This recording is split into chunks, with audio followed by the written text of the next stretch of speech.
what does it mean to be a success? Now, the answer to this question is basically impossible, as everyone has a different definition.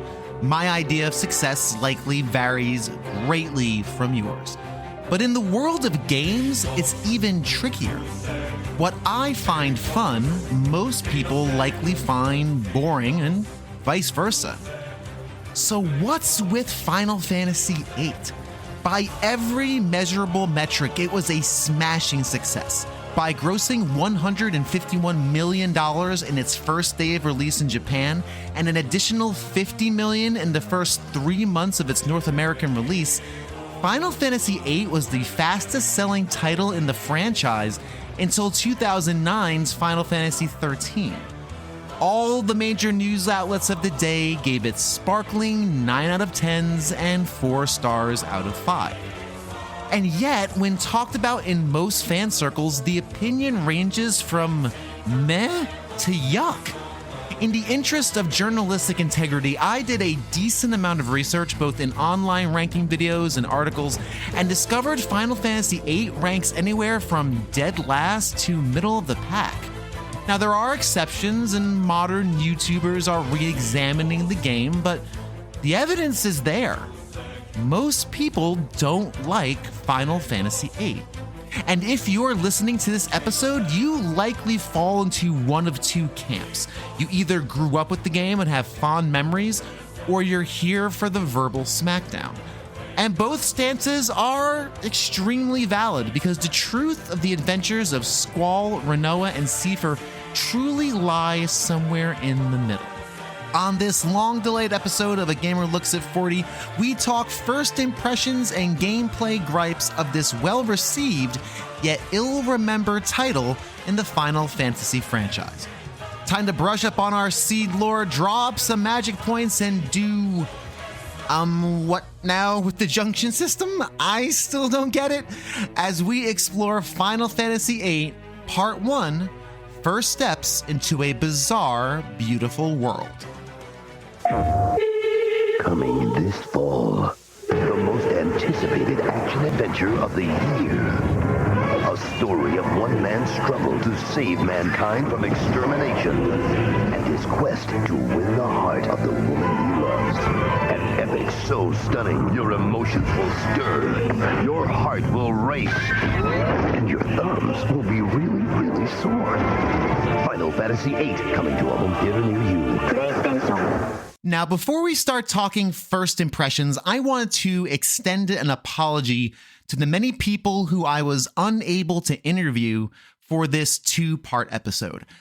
Due to time and energy constraints and a series of Grippy Sock vacations, one of which you can hear on the previous episode of A Gamer Looks at 40, I simply couldn't give this game and Final Fantasy IX the full treatment previous games got. And there's a lot of people who asked me to be on this episode that I couldn't accommodate.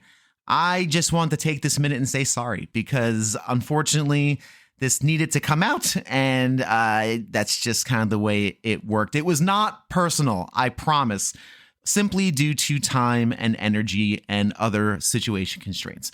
But the show must go on, so let's get into it. Starting off first with Julian from the Stage Select podcast, followed by content creator and TikToker extraordinaire Mekel Kasanova, and continuing with Barry Carenza. It's been a long time since he's been on the show, especially in an episode of this context. He had his own show a few episodes ago.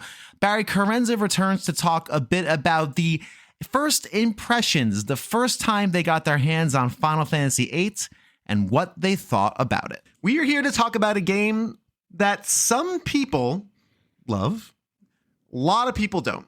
And I'm going to repeat this over and over again. So again, apologies to my editors. I'm sorry. I never had a PlayStation growing up. So I never played 7, 8, or 9 as a kid. I played 8 for the first time about 9 months ago now for this series. I got about 3 hours in and I said, that's about it. This is not fun. I'm not having a good time. I see the clock. The calendar is ever flicking forward, and I ain't got time for things that aren't fun. And I found myself just like going through walkthroughs. I'm like, I don't want to experience it like that. I was just cranky about it and I didn't like it. So, Julian, what's your experience with Final Fantasy VIII? This is another one you played upon release, I'm assuming. What was your first impressions? Yeah, well, and now we are well in the thick of when I was in video game retail working at my little indie store, Game Fellas. And so my experience with Final Fantasy VIII was actually pretty early because we imported the Japanese version of the game, or actually, we actually imported the Japanese version of whatever. I don't know if Brave Fencer Musashi came with the Final Fantasy VIII demo in Japan, but whatever would have come with the Final Fantasy VIII demo in Japan, or it might have just been a copy of Famitsu Wave magazine. But like, that's how early I was with this as far as like experiencing it. Obviously super excited because 7 was awesome, even back. So we're still in the time, like, where even though by this point I had started to understand like that there was a lot of stuff missing from 7 that I had kind of not thought about in the middle of playing it, it was still an awesome game, right? Yeah. And could not wait for Final Fantasy VIII. And man, it might be the best intro in the series. If not, it's pretty darn close. It's really good. It sets up a lot of drama. Music is just yeah. This was Final Fantasy VIII when it came out. It was released in 1999, and then it was a huge hit. It sold like crazy because Final Fantasy at that point now will sell like crazy. That's just what it does. Yeah. I do have a very fun story about that. Go for it. Yeah, go for it. Because it came out 9/9/99. Oh, did it really? Are we doing those now? Oh, nice. This was and it was the same day as the US Dreamcast launch. Interesting. So that was a very busy day. We had people lined up before the store opened for their Dreamcasts, and I worked that, like I was there open to close, and we were there late, like cleaning up after. And I almost. It was fun, and I loved my store and like the audience that we had. But I think it's also a testament to how big Final Fantasy was and how big RPGs were in this era. So brand new video game console, right? People are very excited. So we would have customers come in. They would buy a Dreamcast. They would buy 1 to 2 Dreamcast games. And Final Fantasy VIII. That's almost so funny. every sale of a Dreamcast at my store also had a sale of Final Fantasy VIII. And I think a lot of it was, well, the Dreamcast games looked really cool, but they were also very arcadey games, right? Yeah. So I think a lot of the idea was, well, I'm going to get like Soul Calibur 2 and Ready to Rumble Boxing, and those will be like kind of my fun, like I'm going to play these for like maybe a few hours at a time, but then I've got Final Fantasy VIII that I'm going to be like picking away at for like the next month. Yeah, that was definitely like the sentiment at the time. Also, little fun fact, published by EA. I don't know if people remember that. Really? This was a deal that Squaresoft made at the time. Squaresoft published EA games in Japan, and EA published Final Fantasy VIII in the West. That's crazy. I didn't know that. Yeah. Wow. Interesting. So what was that first impression like for you? Oh, stellar. Okay. Like it blew me away. I played the demo, loved the demo, couldn't wait for the game. That's actually what I took home on 9/9/99. I didn't buy a Dreamcast on launch day. I waited a few weeks. Okay. I wasn't gonna buy it that early, but you work in a retail store and everybody's talking about Dreamcast, and you just can't resist. But no, I mean, I like the graphics. I thought were incredible at the time. I thought it was really cool. Like, oh wow, like the character. Now looking back, now it's actually kind of a disappointment. But like, oh, now the characters are full grown. Like even on the overworld, like no more super deformed character models. Mm-hmm. I thought Squall looked cool. I thought the Gunblade was awesome. Wonderful first impression. But this was the first time that the bloom started to come off the roads a little bit, and I remember very distinctly that I got to disc 4, and it was a struggle to finish that game. Interesting. I remember getting to disc 4 and thinking, I'm ready for this to be over. I don't want to keep going, but it's a Final Fantasy game, so I have to finish it. You got to finish it. And it, you know, so like I said, this is darn near the bottom of the list. I should say, and I think I've said it in the past, the only mainline Final Fantasy game that I actually dislike is Final Fantasy 2. And even then, I respect it for being so boldly different, for only being the second game in the series. Right. But 8 is close to the bottom of the list. Yeah. But it's also the one that I'm the most excited to revisit because I know that I played it wrong the first time. And it is such an obtuse game. That was the biggest thing for me. And that's, again, for me, playing it as a 40-something, I know the history, but I try to put all that aside when I'm playing these things, right? I'm trying to make my own judgments on these things to a certain extent.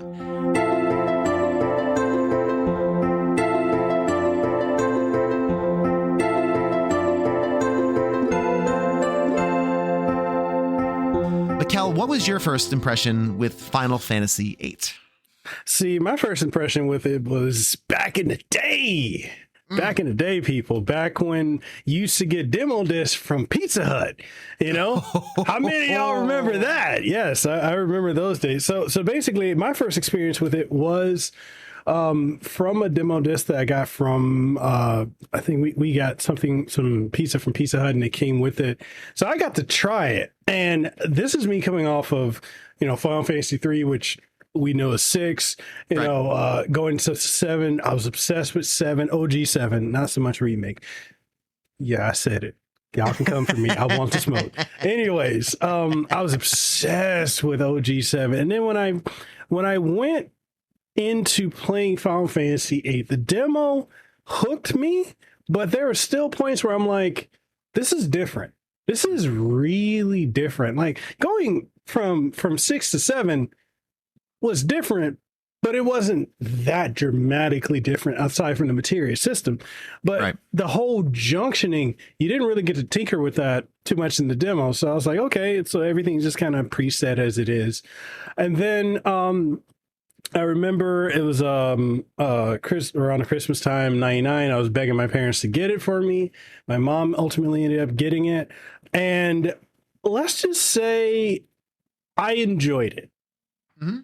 Controversial opinion. I enjoyed it. Cool. Asterisk. Because, like, look, as a kid, when you're just playing new games, like back then, for you and I, and for those who, sure, yes, people were old.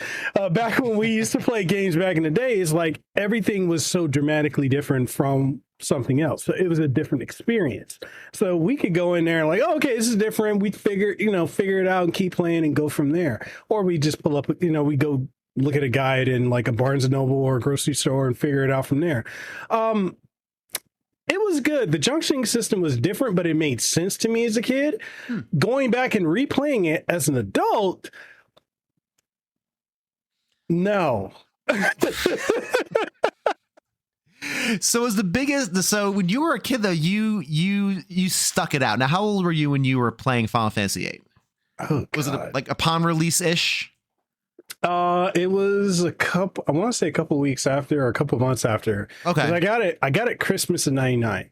So I was probably like 88, 9. Yeah, 10 years old. I was about 10 or 11 years old. And that's the time in that era where you're going to play it. Like if you get a game, you're damn well going to figure it out because you don't have the ability right now to just go into the backlog. Like I was trying Cyberpunk for the first time a few months ago. I got 2 hours in. I'm like, I was just not feeling this. I just picked one of the dozens in the backlog. I don't have to like stick it out. If I was 10, I would stick it out and just figure it out and learn to love it. So when you were a kid, you figured it out. But as an adult with that never ending backlog, you went, this is nothing. So what about the junction system for you didn't hit this time around? The gamble of, okay, so you need to draw as much magic as you can, either drawing it from, whatever town you're in, on the field, in the dungeons, from monsters. And like for those of y'all who don't know, the junction system, you draw magic, you basically equip the magic to what stat you want to increase. Luck, strength, health, whatever have you. Speed as well. So the thing is, like, sometimes I don't want to just use physical attacks. I want to actually use some magic. But I have to weigh the pro and con. Okay, if I use magic, the stat's going to go down. So it was not, it's like, as an adult, I'm like, this doesn't make sense. So you're basically forcing me to make every character pretty much an attacker, like frontline attacker. Right. If I didn't want to waste, whatever MP that I had or magic that I, drawn out of enemies. And then the whole, looking back at, because I replayed the remastered version. Yes, air quotes remastered. Yeah. So I went back and I replayed that, and I'm just like, it's just the explanation of the junctioning system is not well explained or implemented. It's not clear.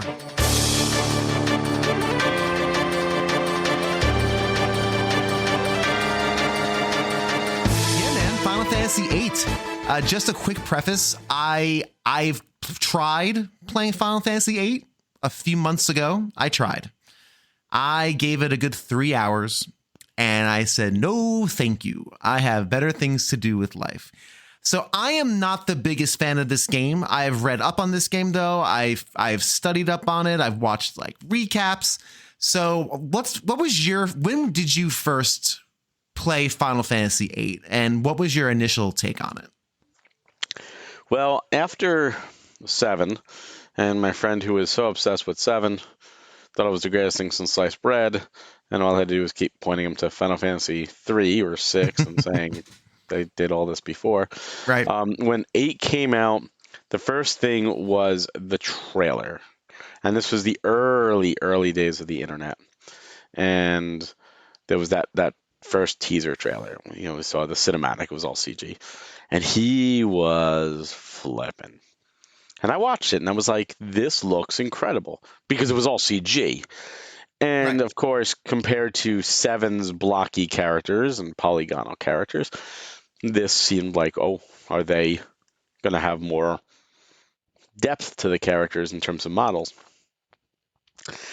And then as more of the trailer went on and as more of the info came out, there was something that I really didn't like. And this kind of started really with 6, where 6 kind of went to the steampunk. And I didn't mind it as much because it still had to do with magic, and it was, it was loose. It wasn't the world still felt fantasy. People still walked around. They used chocobos. It was really just like a train and, some steam pipes and stuff. Like it was a factory, Magitech, of course, but it wasn't like the average consumer, was affected versus 7, where you had cars, where you had motorcycles, and it felt more real life. Like I'm no longer feeling fantasy. I'm feeling like I'm in a game that could take place in our world. And then FF8 went double down on that. Sure. Like now there's really cars. Now I didn't feel like I was playing Final Fantasy anymore. And of course, you have the flying school, Babam Gardens, and that was fantasy in a sense, because that's not realistic, but at the same time, it felt like I was playing a fantasy game, in quotes, in real life, which was and this was that time period where Square was using all their money with the CG, and they did Spirits Within in the movie theaters. And what was the number one complaint with that movie was this didn't feel like Final Fantasy. It felt like a sci-fi movie with the Final Fantasy name. That's how I felt about 7 and 8 particularly. And I wasn't alone. I know I wasn't alone because we're going to talk about Final Fantasy 9. Right. And I know that was the general populace opinion, was this no longer feels Final Fantasy. But the game came out. My friend had it. I still didn't have a PlayStation, so I played it over at his house. And the little bits I played, I enjoyed. The biggest takeaway I had was Triple Triad. I loved Triple Triad. I fell in love early on with Triple Triad. Nice. I didn't like losing a card when you lost, but I loved the game. I loved the premise of it. I thought it was great. And then when I eventually got a PlayStation 2, I got my own copy. I was like, now I can sit down and play it. Now I'm not at a friend's house. It's really hard to play an RPG at a friend's house because you're only there for a couple hours, and you really need more time. So I finally got to play it. Sit down and play it.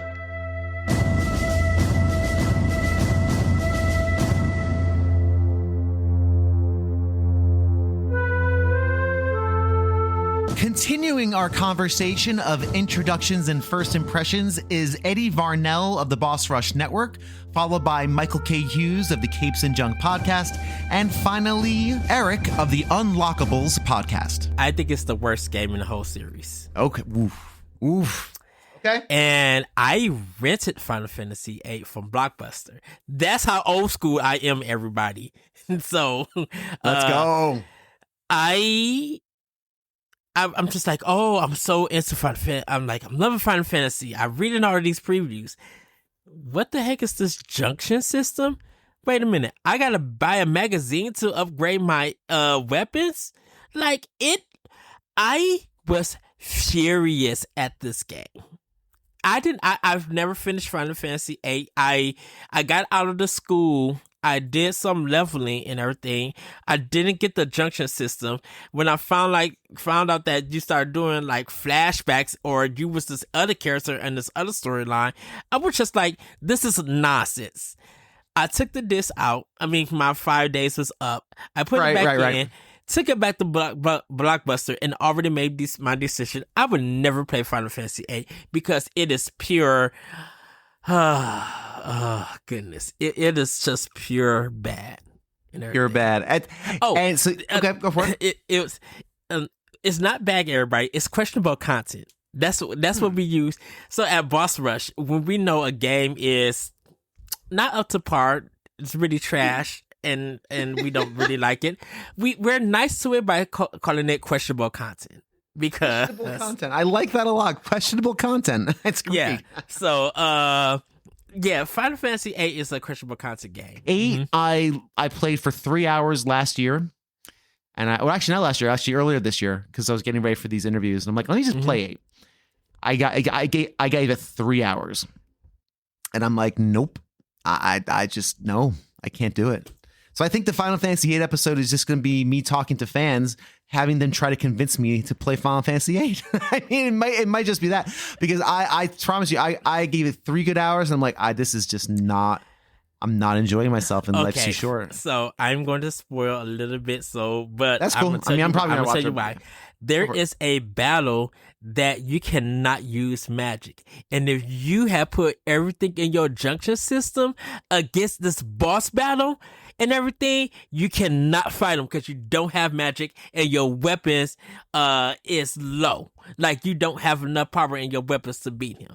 My friend was playing him and was getting his tail whooped. And I was just like, you mean to tell me that you will put a system in and you can't use it for a boss battle? And because wild. You got to do all of this nonsense to get your weapons upgraded and be powerful? Oh, no, sir. No. That is out of bounds.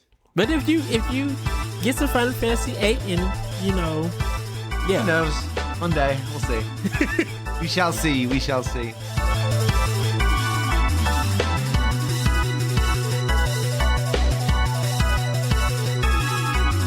What's your take on 8? You said you had a few things on it. I'd love to hear what your thoughts on it. Yeah, so the first time I played it in earnest was just last year. And I went into it with the caveat, it's my wife's favorite Final Fantasy, probably her favorite RPG, because it was her first one. Okay. If everyone remembers their first. So yep. I was like, if I'm going to do this, I need you to guide me the whole way. So I had a living, breathing walkthrough handy. And I played the modern release, so I had like the built-in cheat. So if I got into a state, I could just hit the infinite health or whatever, and I just kind of powered through.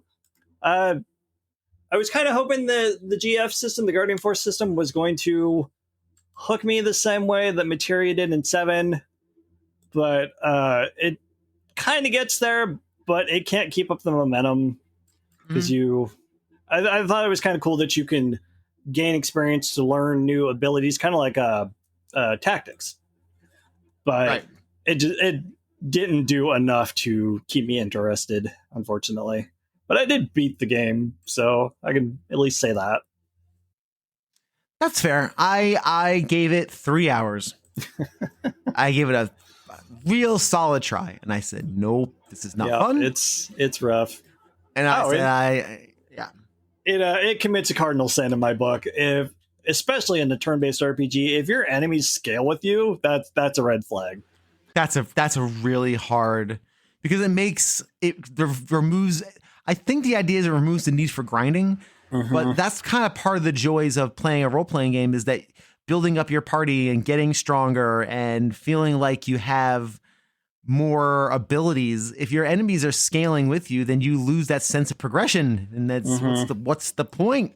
They kind of like transpose that over into the Guardian Force. You're supposed to level up them to get the abilities to make yourself stronger, but it's definitely not the same. Like, I want to be able to curb stop enemies after a few hours of grinding, and you just can't. And it's just not something that you're capable of doing. I also found it very odd that the summons, at least in the version I played, you can't skip them. You can't skip like the summon animations, and they take forever. And I felt like I needed to do the summons because my regular weapons just weren't doing anything. Like, they weren't hitting. There was no bite to my gunblade. So I felt like I had. You weren't junctioning the right Guardian Forces to your weapons, but like, the game doesn't do a great job explaining that whole system to you, which I know is a lot of people's hang up. It's just that whole system. That was what sunk me as far as my enjoyment was. It wasn't so much Squall. I'm like, I've dealt with annoying characters before. It's fine. It's like school age stuff. Like, I've never played a Persona game, but if I understand, it's all like high school dramas and stuff. And I don't think that's terribly interesting. So it's not. I know it wasn't going to be for me from a story, but the main thing that hung me up was that junction system and just not understanding what it wanted me to do. It's a far cry from the very simple yet elegant materia system. Right. It's one of those ones you basically have to read like a big FAQ on game FAQs to understand the system, and that's, if you have to do homework for your game, it's not nearly as much fun. Yeah, and I also found myself just following a guide, and it was like, I don't want to just follow the guide. Like, I want to have more natural experiences. I don't need to have an optimal, perfect experience. I'm not going to 100% this thing. I'd like to have a guide to go to if I'm stuck, but that's about all I need. I can figure these things out for myself. Yeah, that was what was nice having my wife. She could steer me in the right direction without me having to like pull up game FAQs and pull up a guide and try to find where in that guide that I am and where I'm supposed to go. I could just be like, hey, what do I need to do? And she was like, oh, you just go over here. Well, that's nice.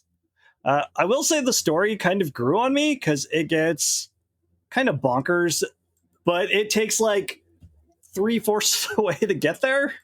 In the last 25% of the game, it's like, oh yeah, time travel. And it's like, what the hell's going on? This is kind of cool. It is funny. I agree with that. It was one of those weird situations where I got 3 hours in. I don't think I left the school. I left the school to do something with a dragon. And I'm like, I'm just go to the cave to get Ifrit. Yeah, I think that was it. And I think I got Ifrit, and then I'm walking around, and it's like, this is just them drawing. What am I drawing spells? Like, that's that all about? That was something else. Yeah, I'm glad you mentioned that. Because I was playing the newer version with all the cheats, I could put on ×3 and just like button mash. And I just, every time I came across a new spell, I would just draw it to max. I'm like, okay, I don't have to draw that anymore. It's maxed. And yeah, then there's a whole, you have to junction those to your abilities, and that gives you bonuses. It's very complicated. Unless you already know it, and then everyone's like, oh yeah, it's so simple. It's like the Kingdom Hearts story. If you know it already, then you know it.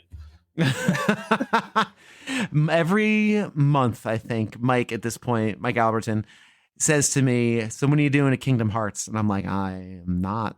I've never played a minute of a Kingdom Hearts game. There's no way. No way. No, they're so drastically different too. It'd be a real roller coaster. No, I would not recommend that. No, unless I become independently wealthy at some point and I can just spend like 6 hours a day playing games. Yeah. Then maybe. But if I have to pick and choose my experiences, that's not going to be one of them.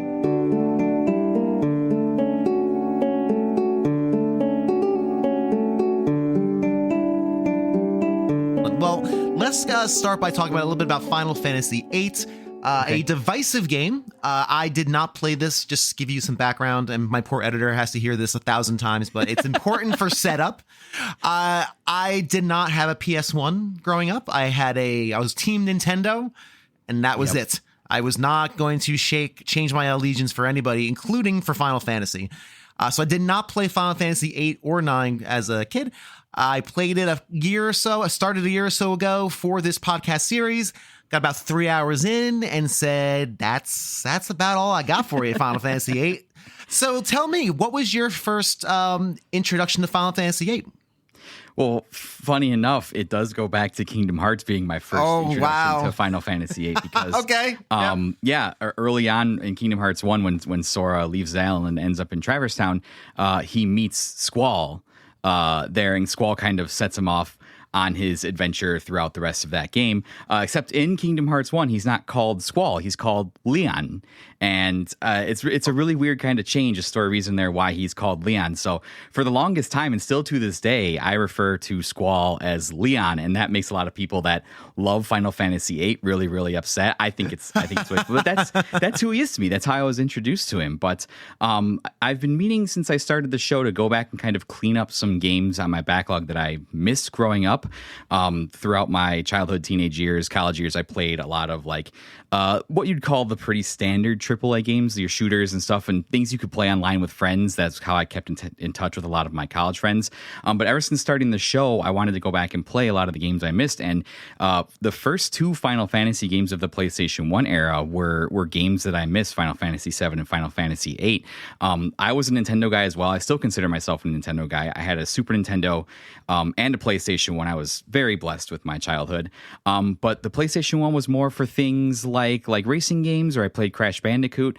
I didn't get introduced to RPGs until Super Mario RPG on the SNES, and Final Fantasy 9 was the game that really kind of introduced me to what RPGs were. So I went back and played Final Fantasy 8 for the first time probably 2 or 3 years ago.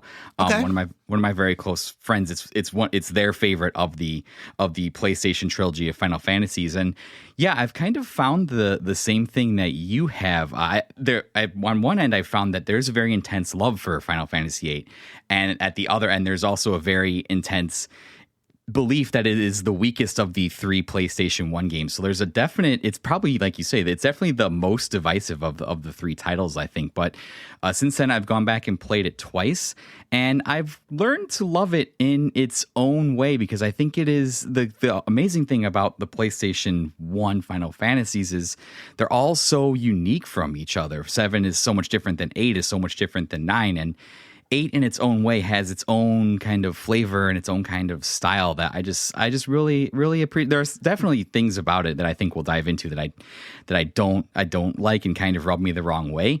But looking back on it and my time with it and having played it through twice now, I have an appreciation for it. Well, and I also like the fact that you want to learn more about Squall because you knew him from Kingdom Hearts. I think that's a really interesting entry point to the world of Final Fantasy VIII, because you had that narrative drive.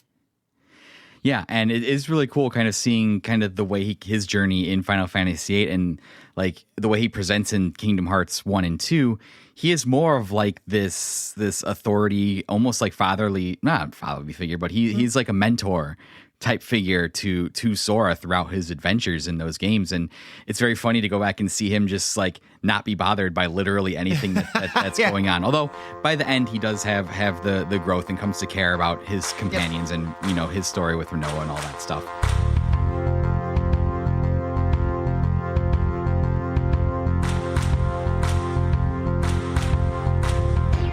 before we continue, I want to give a hearty thank you to my wonderful patrons who have been supporting the show all throughout my absence, even though they really didn't have to. It's been great to have your support along the way as I've been dealing with all of my things and brain stuffs over the last few months. Starting off with DJ Merrill, Lucas Thompson, Lindsay Harney, Philip Becker, Joseph Coro, Terry Kinnair, Greg Sewart of the Player One podcast and Generation 16 series of videos, Games with Coffee, The Let's Play Princess, BT Goebbels, Julian of the Stage Select podcast, Seth Sergil of the All End Media Network, and finally the one and only editor extraordinaire, Pete Harney. If you would like to join these amazing human beings in their support of this fine program, then mosey on over to patreon.com/agamerlooks40. Check out the tiers, and if something strikes your spirit of giving during this lovely holiday season, then by all means do so there on Patreon. Find a tier and sign up today. Thanks once again. Let's get back to the episode.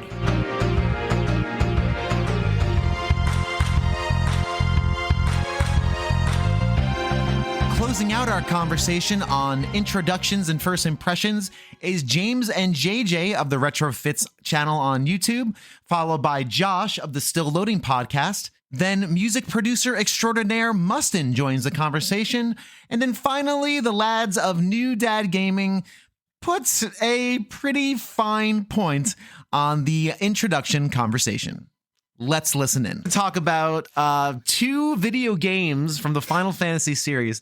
One of which I really like, the other which I really don't. And I think you guys that's most people's opinion. Yeah, and I'm trying to find people who are differing on that, but I don't know if you two are. So first we're going to talk about Final Fantasy VIII. What was your, JJ, we'll start with you, man. What was your first impression of Final Fantasy VIII?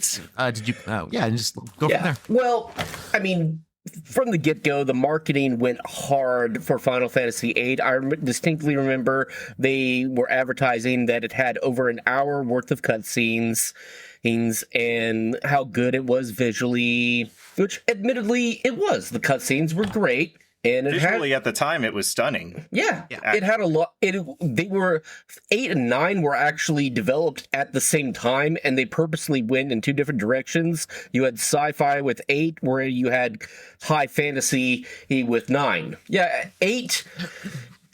It had its parts. It had some good parts. I mean, you get to fight a T-Rex in the very early beginning of the game. What's not to love about that? That's true. Anytime a dinosaur is involved, I'm a fan. I agree. I mean, the weapon designs, the summons, all that visually is good. The opening is great. That opening cutscene, fantastic. Oh yeah, you're like, I'm ready. I'm like, okay, here we go. Two dudes with long hair fighting, and there's a damsel, and all. Let's go. And then I'm in Fatali is playing, and it really gets your blood pumping, and you're just like all right. I am down for this. Like that's a really good piece. It's a great piece. The opening's great, and then I'm in a school. Oh no, I've been trapped in the wrong anime. Please help. I don't play Persona games for a reason. Isn't that like what Persona's all about? Isn't it all school stuff? I don't know. Pretty much.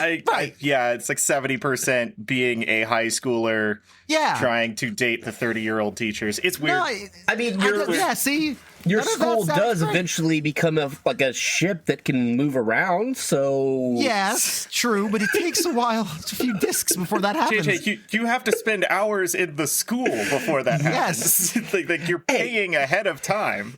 You were the one that told me to look for the positives, and I tried. I am trying. I know. We promised that we weren't going to only go negative on 8 because we do have strong feelings about it. That's fair. I had a very unique first experience with Final Fantasy VIII. Do you remember when Pizza Hut did like their video game promotions where they you would get a personal pan pizza and it would come with a free PlayStation demo disc that had 5 demos on it? I've heard of this, but this was a little after my time. I think I was out of the Pizza Hut world by then. Okay. I had the purple one, which had it had demos for Ape Escape, Medieval, and a couple others. But the big title on that was a demo of Final Fantasy VIII that featured a very different opening with a different piece of music that is not used in the final product at all. So it had a unique opening. Okay. And it opens with the ships like doing the raid on the Guardian troops at on the beach, like the D-Day scene.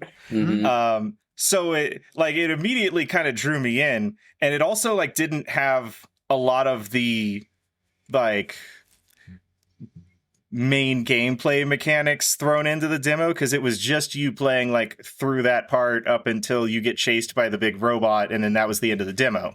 Right. It was just like, hey, check out this cool thing we did, and that got me insanely excited for the end product. I was like, oh, if it's all like this, I'm gonna have a great time. This is awesome. Yeah. And then, like we were saying earlier, like it opens with like the choir, and like everything's just got you revved up super hard to play this game. And then you are someone's like weird leather kink like boy toy in a high school surrounded by nerds. Like, I mean, not that that's a bad thing to be surrounded by nerds, but right. I dislike Zell as a character.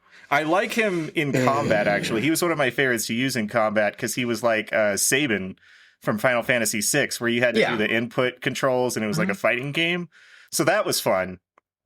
But face tattoos just in general make me not trust a human being. That's fair. So yeah, my first impression was literally a Pizza Hut demo disc, and it was overwhelmingly positive. Yeah. I think it was a little too hyped for me to truly appreciate the final product.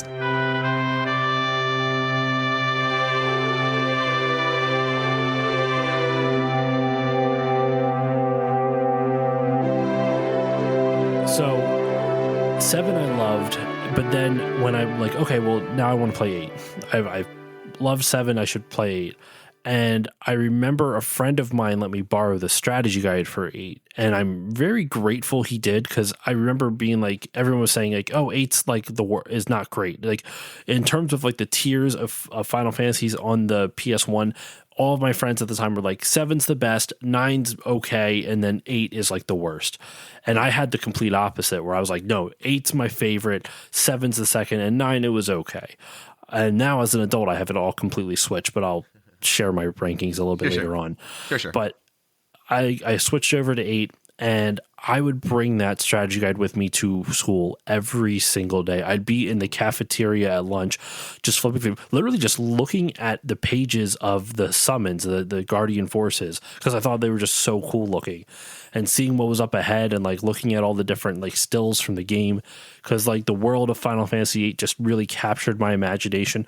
Though a little problematic now that you think about it, it's all child soldiers being like inducted into. Yeah. And then once you're 18, like you're too old for the military, kid. Get out of here. Get out. That's it's a little weird. It's a little weird in retrospect.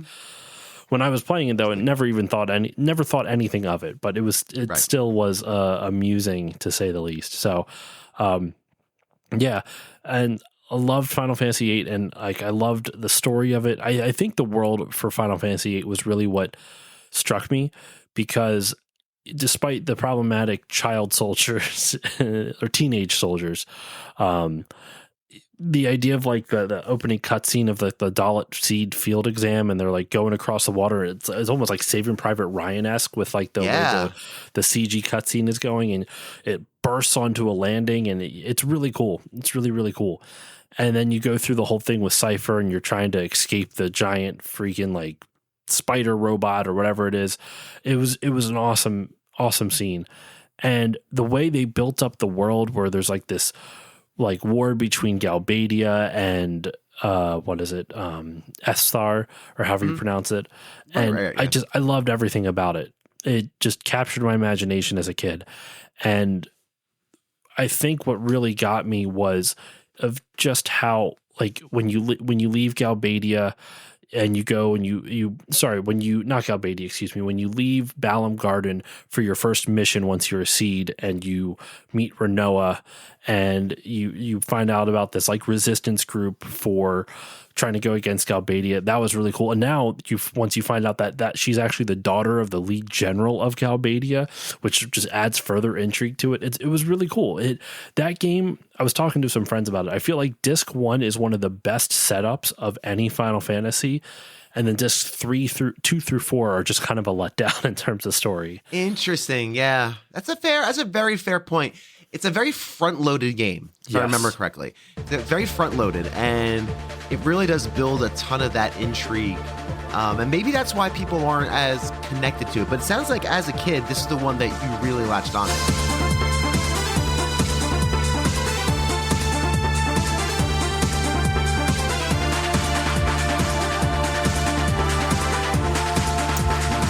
If we're going to keep going, but I'm just going to say I used to go to my friend's house and we were playing 8 and he would do these summons and then we would seriously put down the controller and go over to the weight bench and we'd each do reps waiting for the stupid summons to happen. Like, I'm not joking. We were working out. You could definitely do that. Yes, you could absolutely do that. Yep. And I mean, but the dedication was there. I didn't play 8, 9, and 10, but I did watch almost all of them, especially because of this friend. I have a great photograph of him and his beautiful girlfriend just like on top of him, like cowboy style, waving her fake hat in the air. And he's desperately trying to look around the side of her with his PlayStation 1 controller. Or PlayStation 2 controller, and just like see, because like he was in a boss fight and she was messing with him, and I was laughing hysterically while taking an old timey photograph that used film. Yes, that you had to go to the photo store to get developed. I did. I went to the Walgreens. Yes, I had me a Coke with real sugar in it.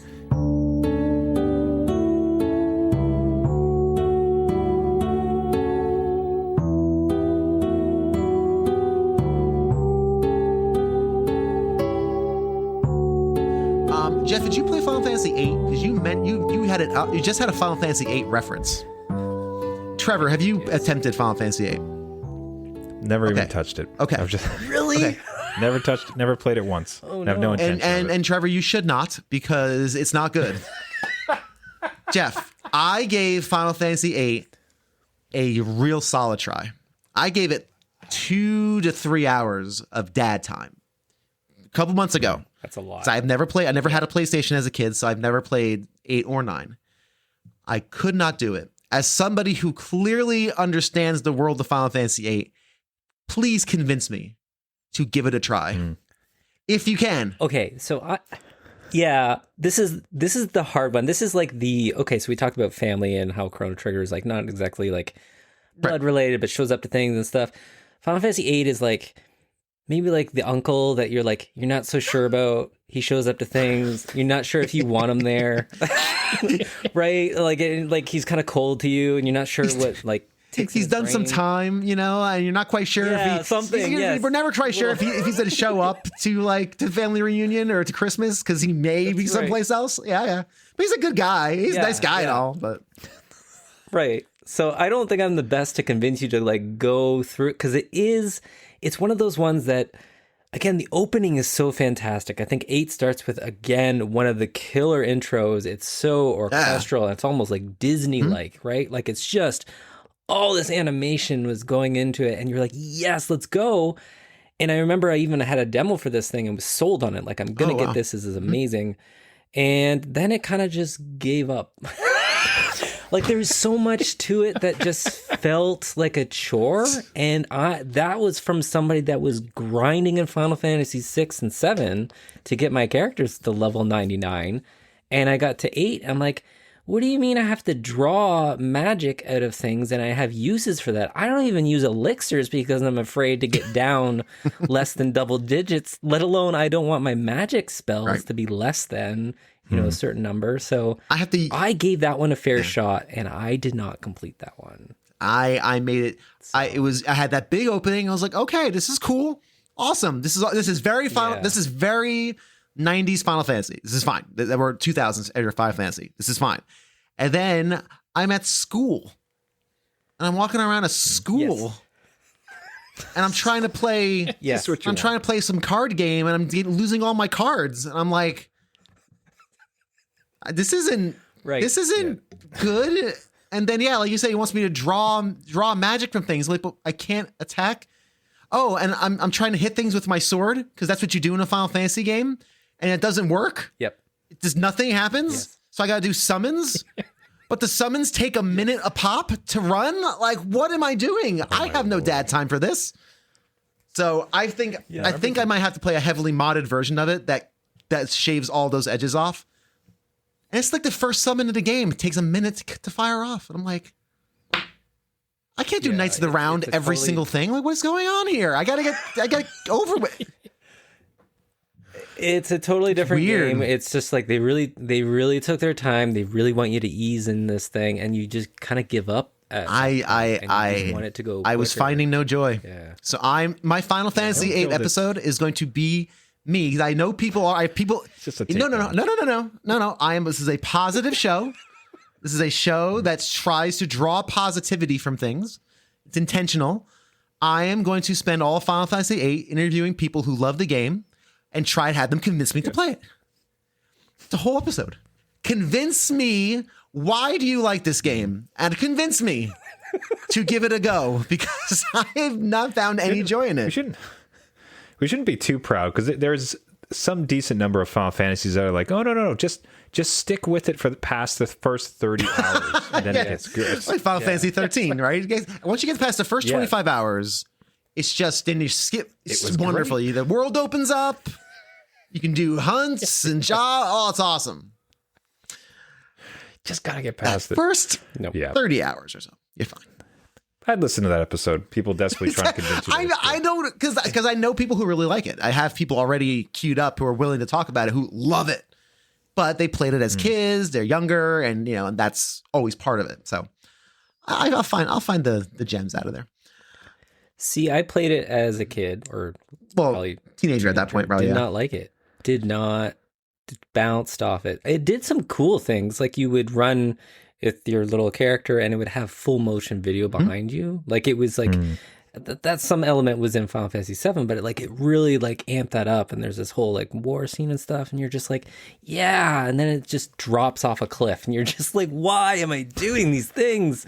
And I'm on a modded version now, and I still can't get through it. So if you find someone out there to convince you, please put it out into the ether so that I can draw from it and play it. No pun intended on drawing from it.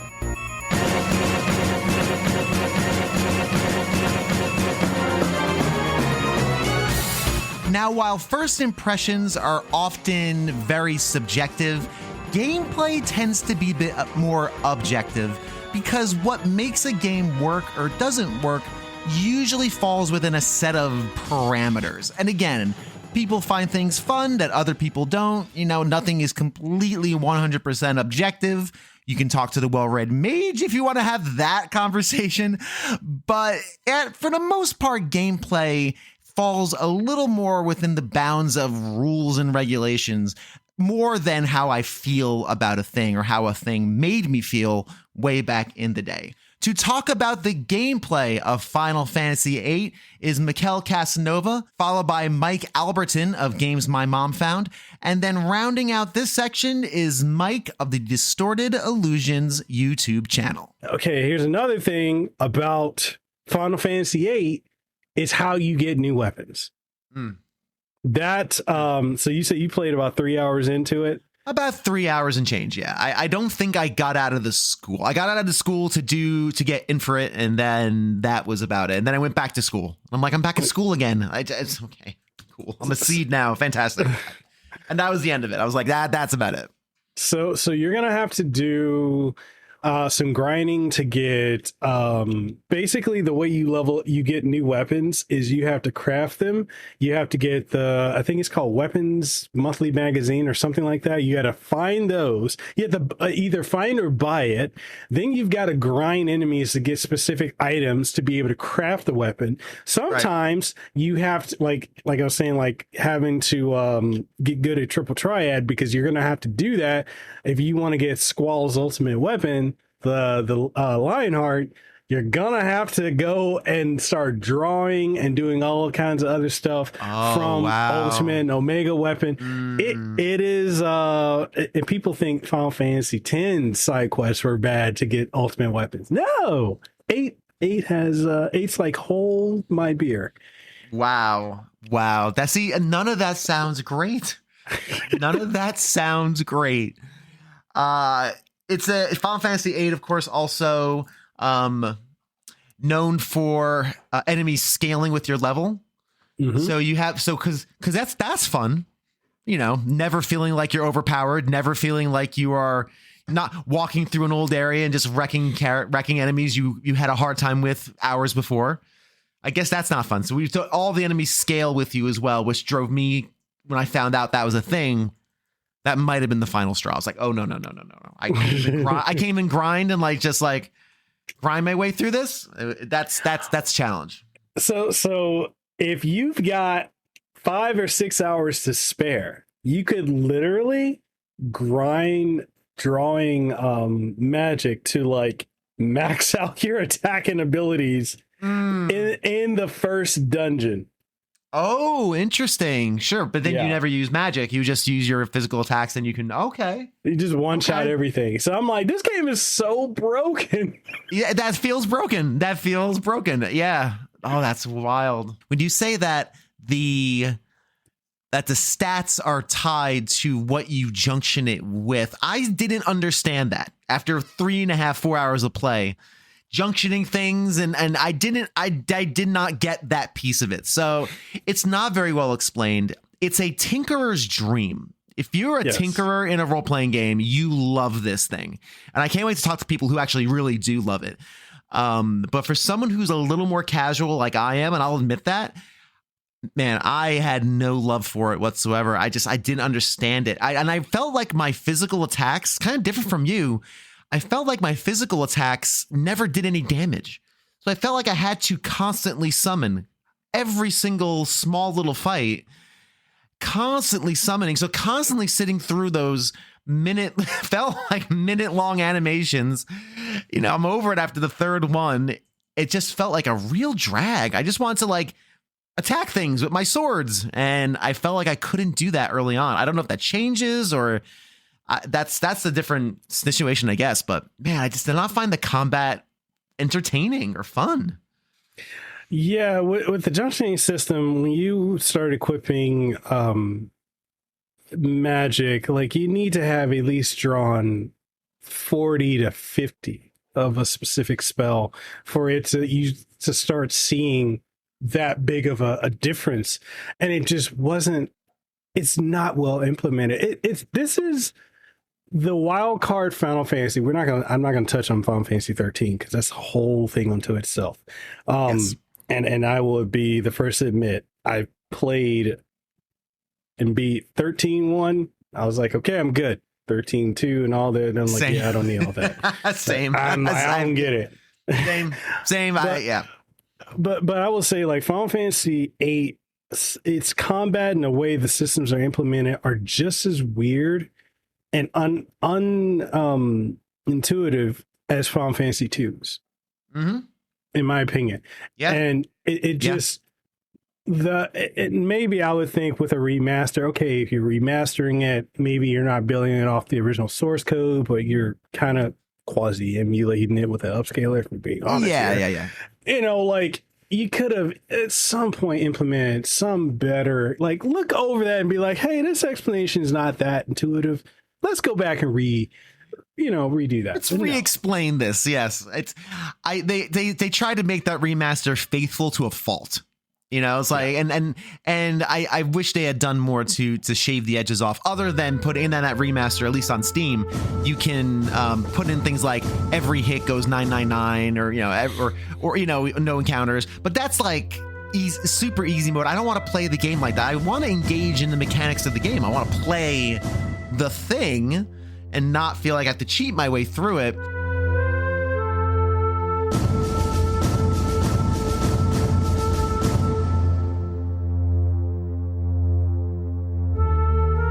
It's interesting.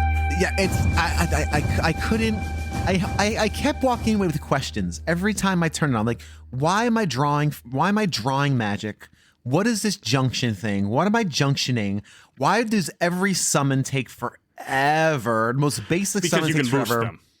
Why can't I skip the summon? Why can't I skip the animation? Can I? Yeah, you have to go in the menu.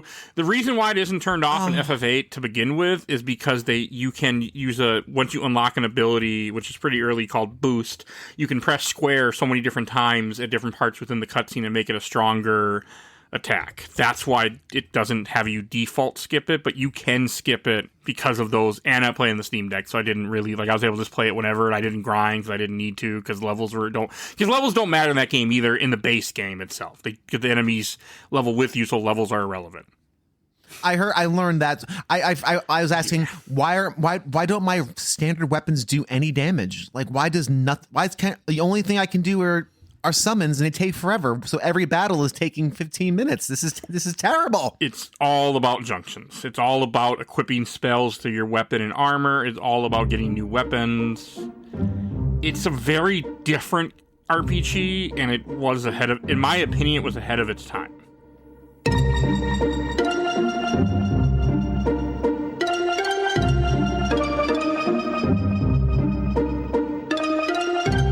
I made it halfway through the last disc. I pushed that far from wow. Okay, so what was the point of the story or point of the game where you said that is it, punching out Maverick, I'm going home?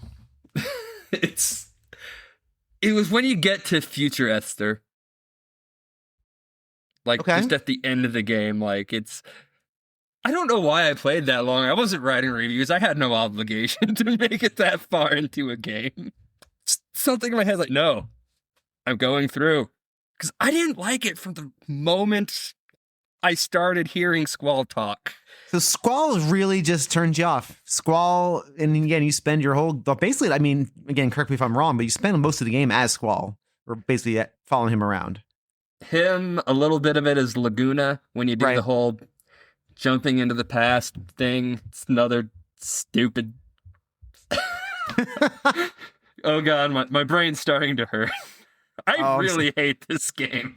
Yeah, it's clearly you have a strong disdain for it. Drawing magic is one of the worst things in any game. That's a tough one. That's a toughie. The systems is what got me in Final Fantasy VIII. That's what, it wasn't so much Squall. I'm like, he's annoying, but you know what? So was Cloud, and he had an arc. We'll see what's going on here with him. It's fine. The drawing and the mechanics and the junctioning never made any sense to me. And this is me playing it this year for the first time. Just to I got to play it for this show, and I'm just said, I don't. Okay, I can follow. Yeah. Oh, go on. Sorry. No, go for it. No, go. I'm going to clarify something about junctioning. It is a very easy to understand system. What it is needlessly complex. It's like adding 5 more steps to tie your shoe. Do you need this many steps? Oh no, poor Final Fantasy. Then it disincentivizes you from using magic. Because if you want the best stats, you got to put your strongest magic on your stats. You're using that spell, the stat goes down, that stat weakens. Right. It's weird. It's a lot of risk reward, but not a fun risk reward, if I remember right.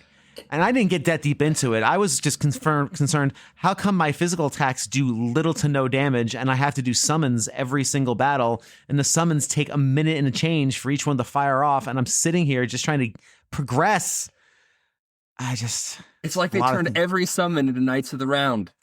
everything. I was like, I'm just a basic summon. And again, I had to use them. I had to, because I felt like my regular weapons weren't doing basic damage in the overworld. So maybe I was using it wrong. I'll admit that. But for me, it was just needlessly complicated how to engage in it. And it's not like 7 where I may not have cared for the main character. I hated him. Or as time goes on, you find more characters like, okay, I like this person. I like no one in Final Fantasy VIII.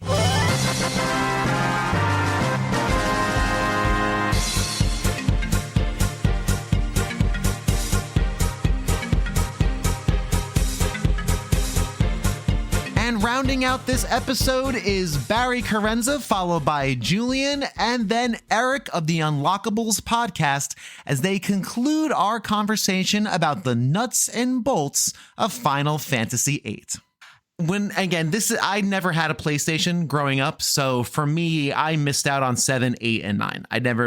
I dropped it at, as we talked about earlier, Final Fantasy VI comes out. I love it. Sony then becomes the place where all these Final Fantasy games are coming out on the PlayStation. I jump off. I'm like, I'm not buying a PlayStation. And then I picked up again with 10 when my brother bought a PS2. So I missed out on all 3 of those games, other than People's Houses and such for 7. But 8 and 9, I never touched until a few months ago for this series. So for me, playing it, my biggest problem wasn't so much the story. Again, I didn't feel much connection to characters. I found it a chore to play. How did you feel about the actual play of the game? The actual nuts and bolts, the junctions, the GFs, the summons that take forever? What was your take on that? I thought the junction system was overly complex. Yeah. I did not think it needed to be anywhere near that complex. I thought the draw system was dumb as hell, and I still do to this day. What?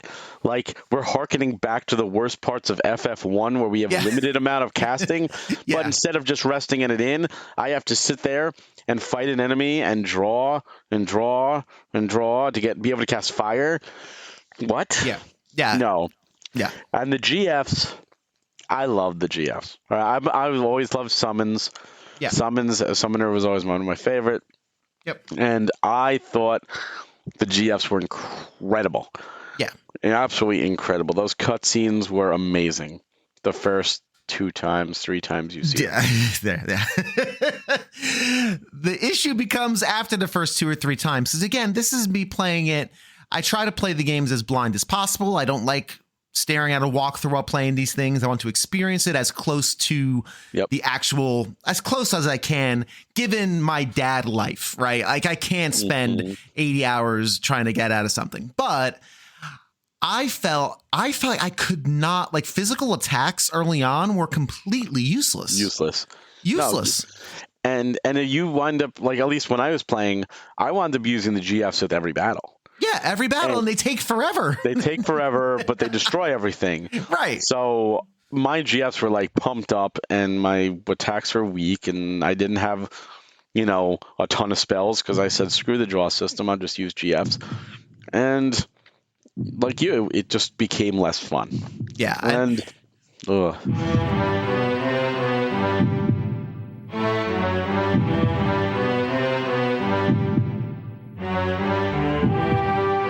what struck me about Final Fantasy VIII was, again, I just didn't find any of the combat or any of the leveling, any of the progression, any fun at all. And I think from what I understand about Final Fantasy VIII, it's like a tinker's paradise. Like, if you like tinkering with characters, if you're a min-maxer, this is the game for you. This is the game for you. If you want something that's cohesive and moves you to the next section, which again, I'll call myself basic for that. I don't mind. I'm not as system heavy as a lot of RPG players. I just like the story, and I want to have fun. I just found it to be so laborious. The animations take forever. I felt like I had to do summons every single time. You fell into the same trap that I did. Yes. And then summons would take a minute a pop, and I'm like, These are early summons. Like, what's going to happen when Bahamut shows up? Like, I mean... And I don't know if you got far enough, but like eventually you get the ability to like pump up their attack by like pressing the button repeatedly during the summon animation. And so yeah, like that, and that's how I ended up playing a large portion of that game. Was I would just summon because it doesn't take magic points to do, because I don't think there is no MP in that game. No, the draw system. Yeah, and so I would just hammer on that button for these lengthy summon animations every time. And I realize now that was like, it was a trap, right? Like that's not the way you're supposed to play the game. Right. But the junction system, and I think on its face, thinking back now, because I have not played this game since 1999. Wow. I think the junction system is a cool idea, because what it is like you draw magic from enemies, you draw magic from special draw points, and then you can junction those spells to your stats to improve your stats. Right. But where things fall apart for me is that you have to draw like quantities of the magic in order to bolster those stats, which means anytime that you cast a spell, your character is getting weaker. Right. And I remembered that at the time, and so I was like, well, I can't cast any magic. Right. But your physical attacks do nothing. They, at least for me, I mean, early on, again, this is just all early on stuff, the physical attacks felt completely useless. So I'm like, well, especially because you don't buy weapons, you upgrade them. And I remember not finding the items to upgrade any of my weapons. I didn't either. They're really hard to come by. It is really challenging. It almost takes you back to like the original Final Fantasy, where you have like a limited amount of casts of something, almost, kind of, sort of, but not really. That and the more I think about 8, even as we're talking about it now, the more like parallels I can put to 2, because it's just like it's a lot of really ambitious, out there, like mechanical ideas. And maybe the draw system by itself in a regular game would be awesome. Maybe the junction system by itself in a game would be awesome. Maybe I have the same weapon for the whole game, but I'm constantly upgrading it by itself would be awesome. But you combine all those together into this game on top of a game where the enemies level with your characters, and you can't remove Squall from the party, so he's constantly leveling up. Right. He hit level 100 for me, Bill, and that meant that the final boss of Final Fantasy VIII took me like, I think like 2 hours, because it was just a war of attrition. Because they scale. That's right, because they scale. Oh, that's right. I remember distinctly, I ended up casting like almost every spell that I had, and the only reason that I got through that fight is that I had gotten the Bahamut triple triad card and converted it into 100 mega elixirs. So it was like anytime that we took damage, mega elixir. Mega elixir. Oh, that's funny.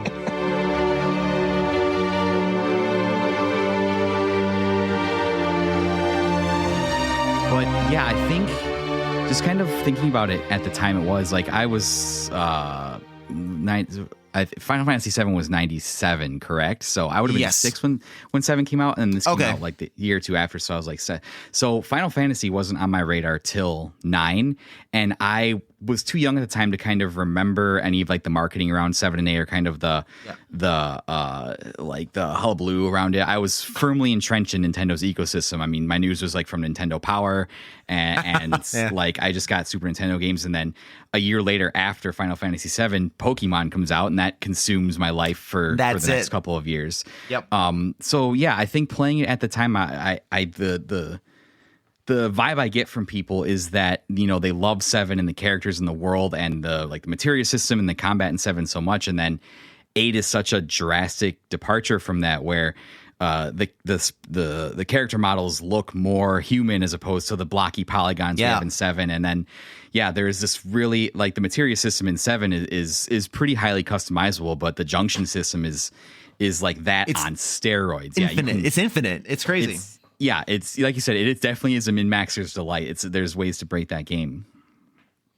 Absolutely. Sorry, my dog was chewing things below. My dog is angrily chewing a bone, as she does. She does not care about my schedule, about my recording. She cares little about anything. It's one of those games where I think I'm very much so of if a game doesn't hit me quickly, And when I say quickly, within the first 3 or 4 hours, I have to jump out because I got dad time, right? I have all the responsibility. It's not like when I was a kid where if I got a game, I played it and that was it. I'm now playing this game no matter how bad it is. Like when my sister gets Barbie on the NES, I'm playing Barbie on the NES, regardless of how bad it is, because that's a game I'm going to play. But nowadays, I just need to factor in that ROI of time and enjoyment. And if it doesn't hit quick enough, and I give it 3 or 4 hours, I have to jump out. So for me, my big roadblock in Final Fantasy VIII was I just didn't enjoy spending time with Squall. And I really did not enjoy the combat, the junction system, and combine those two things together where I don't have a strong narrative drive and I'm not really enjoying the play. That was kind of where it sunk me. So what about Final Fantasy VIII do you appreciate? Like what's the things that have made it one of those games that you decide to play it twice?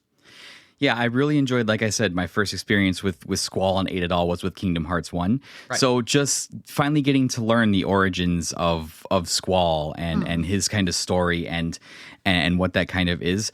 I agree with you with the draw system. I think that it is probably, there are some people love it, some people that hate it. I think on one end, I think the junction system is really unique and there's a lot of really crazy stuff you can do with it to break the game really early. It's kind of unprecedented that an RPG would give you that amount of freedom, whether it was intended or not, that early on in the game, just kind of break its systems completely.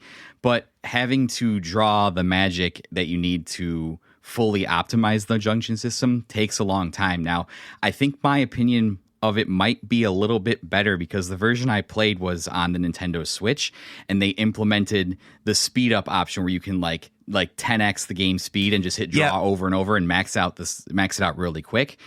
So I don't know if that's like fair from my perspective to be like, oh, like it's not actually that bad, because I have gone back and played a PS1 emulated version of it and just the speed at which you draw magic is really, really slow. But there is something about like the world and kind of the story that it tells and kind of some of the themes it deals with that really, really kind of strike a chord with me. You know, the story about, Ultimisia, this sorceress in the future wants to compress all of time to a single point so she can rule.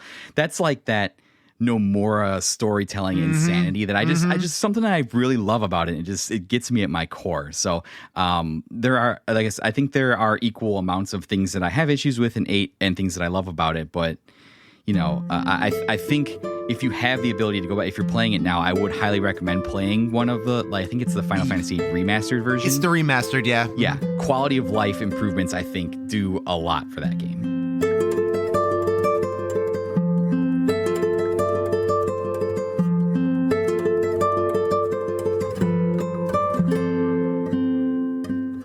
That just about does it for this edition of A Gamer Looks at 40. Next week, we'll be talking about characters, story, side quests, little card games that you can play with friends, I think, in the Seed headquarters, and issues, fixes, and really close out our Final Fantasy VIII conversation with what could we do to make it better, if anything at all. Because let's be honest, in life, it's good to have solutions when you present problems.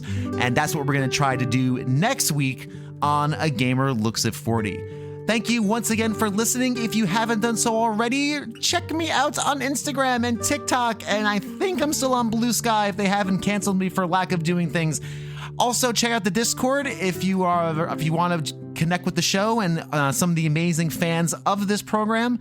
Discord is a great place to do that. Links for everything are in the show notes of this episode. Thank you once again for checking out this edition of A Gamer Looks at 40. And until next time, please, please, please be kind to yourselves and each other.